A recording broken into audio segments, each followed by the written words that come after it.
Est-ce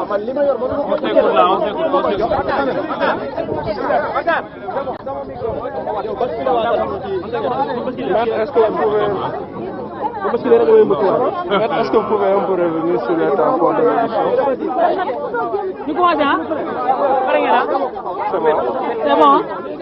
Je vous remercie. L'audition de Maître Ngagne Demba Touré est terminée. Ça s'est passé dans des conditions très difficiles. Et inhabituelles d'ailleurs. Des conditions très inhabituelles, parce que nous, en peut-être quelques années, 20 ans, 21 ans d'exercice de notre profession, nous n'avons jamais vu une audition aussi houleuse. C'est en raison peut-être de la personnalité du mis en cause, mais également du caractère unique et injuste des poursuites. Nous avons toujours dénoncé la judiciarisation du débat politique. Quand un homme politique parle, il est dans son monde, il est dans le contexte politique.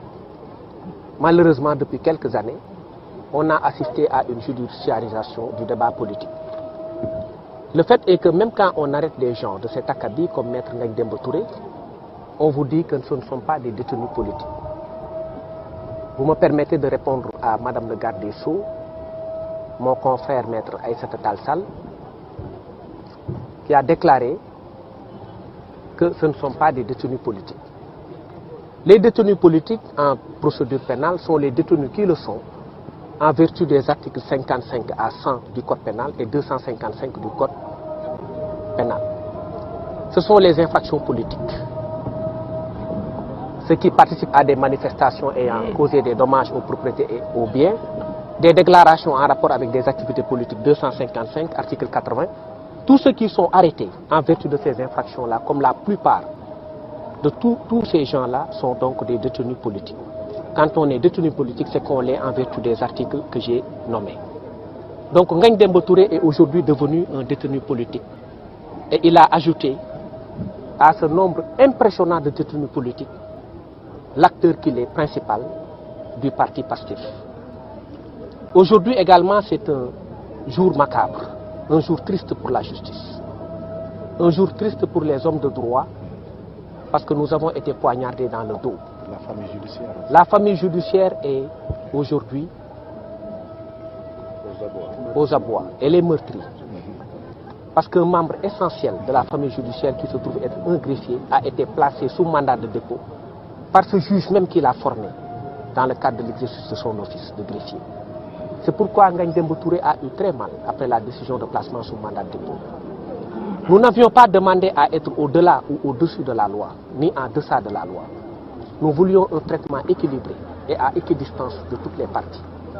On a vu une ordonnance dans laquelle un juge s'est permis d'insulter quelqu'un.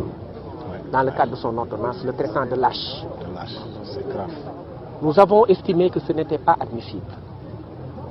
Et nous avons estimé que ce n'était pas normal parce que le langage judiciaire a ses exigences. Ngagne Demba Touré mérite le respect. Je disais tout à l'heure que c'est un jour triste pour la justice. Aujourd'hui, le greffe est meurtri. Et le greffe est un pan essentiel de la justice. L'avocature, la magistrature ne sont pas plus importantes que le greffe. Aujourd'hui, c'est le bras de la justice qui a été coupé. C'est la main de la justice qui a été arrachée. C'est la plume de la justice qui a été brisée. Ngagne Demba Touré est aujourd'hui, malheureusement, en prison. Et c'est un événement qui est très triste, un jour sombre. Et nous craignons qu'il y ait des événements ultérieurs qui vont effectivement marquer la fin de la justice normale et l'avènement d'une justice aux abois. Et c'est le cas aujourd'hui. Mais il y a eu des injures et aussi des pleurs dans la salle. Oui, trop d'émotions. Trop d'émotions. Injures, pleurs. C'était très mouvementé, c'était très houleux. Je vous ai dit que le moins ancien d'entre nous le plus ancien d'entre nous qui a peut-être 40 ans de bar, je crois que c'est Maître Demba Ciré Bathily, nous dit qu'il n'a jamais assisté. Il n'a jamais assisté à ce genre de débat judiciaire. C'était normal parce qu'il y avait une injustice flagrante. Et moi, ce qui me gêne, ce qui nous choque, nous, de la défense, c'est que ça procède d'une cassure par rapport à ce mouvement-là qui est récent, de pacification de l'espace politique. Pourquoi pourquoi cette décision-là de mandat de dépôt dans ce contexte actuel où le président de la République a même annoncé la couleur en disant qu'il allait pacifier l'espace politique et réconcilier les cœurs et réconcilier les Sénégalais. Personnalisation du dossier. C'est incroyable. C'est incroyable. Comment peut-on placer quelqu'un sous mandat de dépôt dans ce contexte-là d'apaisement? Et Ngagne Demba Touré est un élément essentiel du parti PASTEF. Et nous sommes meurtris, nous sommes tristes. Nous estimons que cette décision est grave et que nous estimons également que cette décision est très malheureuse. Les chefs d'inculpation, est-ce que vous pouvez y revenir? Quelqu'un me demandait cela tout à l'heure, je ne connais même pas le nombre exact de chefs d'inculpation, tellement c'est abondant. Et je vous fais la révélation que même Maître Ngagne Demba Touré est beaucoup plus chargé, a été beaucoup plus chargé par le juge du deuxième cabinet que Ousmane Sonko. Ousmane Sonko est beaucoup moins chargé que Maître Ngagne Demba Touré. Terrorisme, outrage à magistrat, violence, voie de fait, offense au chef de l'État, toutes les quantités, des infractions. On parle des propos dirigés contre Antoine Diome, des infractions sans aucune unité de destin, aucune logique, mis sur la tête d'un jeune greffier. Pour moi, c'est une honte pour la justice. Pour moi, c'est très grave. Et je pense qu'il faut qu'on revienne aux fondamentaux de la République. Il faut arrêter de judiciariser les débats politiques. Il faut qu'on revienne à la base. Nous sommes tous devenus presque fous dans ce contexte où le leader de cette nation a dit qu'il allait réconcilier les cœurs. Aujourd'hui, un couteau a été planté dans le dos de la justice et dans le dos des acteurs politiques.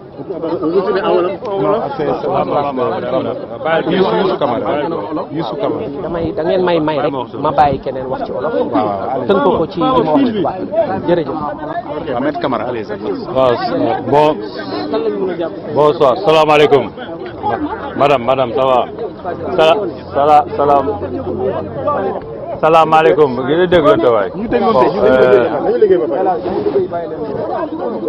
Dem nañu ci bureau juge bi fi ñu doon dégloo Ngagne Demba Touré bañ ko dégloo ba ñu ñëwee wan nañu juge bi ni ko Ngagne Demba Touré moom juge bi ci boppam amul compétence pour mettre ko sous mandat parce que code de procédure pénale article 663 bis dafa wax ni bu dee en matière de délit lañ la poursuivre moom juge bi amul sañ-sañ pour arrêter Ngagne Demba Touré chambre d'accusation moo am sañ-sañ bi ñu génneel ko loolu moom juge bi mu taxaw mu ni déet kooku dañ ko wax waaye su fekkee greffier bi ci liggéeyam la yem loolu ci liggéeyam la ko defee si ne yi après. Bonsoir, salaamaaleykum. Madame, ça va? Salaamaaleykum. Ngeen di déglu waay.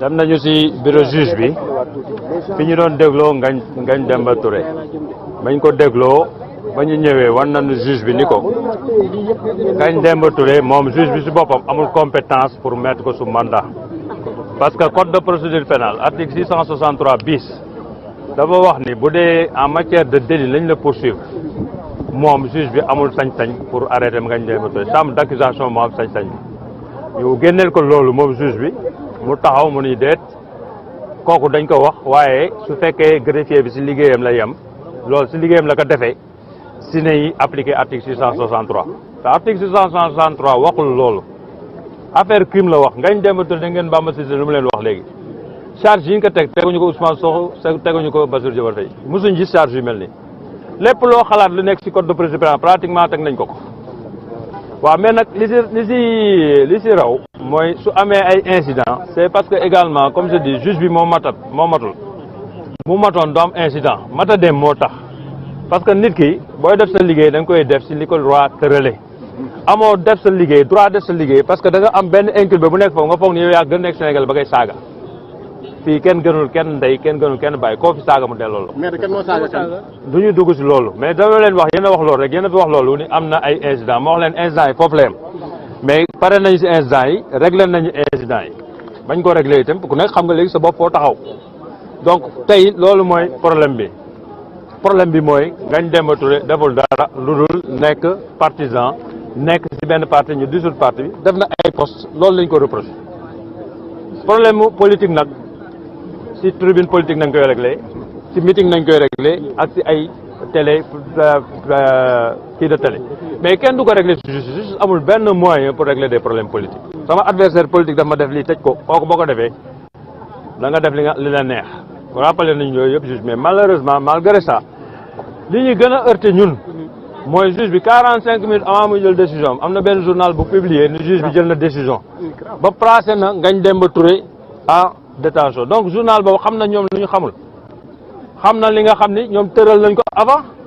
c'est ça qui nous a fait mal et c'est ça qui a fait le plus mal aux greffiers qui sont là et à Ngagne Demba Touré avant même ñuy décider am na benn journal bu ko bind ni juge bi placé na Ngagne Demba Touré te moom moment boobu juge bi mi ngi doon motiver ordonnance am pour wax lii ak lii laa décidé donc décidé gul àggagul si décision lii ngeen soulevé lii laa si tontu wax ngeen lii wax naa lii laa jàpp lii laa jàpp lii laa jàpp foofu la tolloon ñu ma xool sama portable benn journal bind ni juge bi placé na Ngagne Demba Touré parce que parquet moo ko déposé moo ko demandé ñun réquisition parquet ba ñu gis amul fu fenn parquet demandé ñu placé ko sous mandat amul fenn fu ko placé demande donc juge bi aussi bu ñëwee bëgg appliquer article 169 ni c'est dûment motivé parquet sax daf ko demandé wul wax ma di ko motivé donc yooyu yëpp ay violation la ñun ñëpp taxaw nañu wax ko ni ko justice il faut mu jël ay responsabilités am tey parce que ñun dañuy wax greffier si li yoon wax moom mooy bunt bi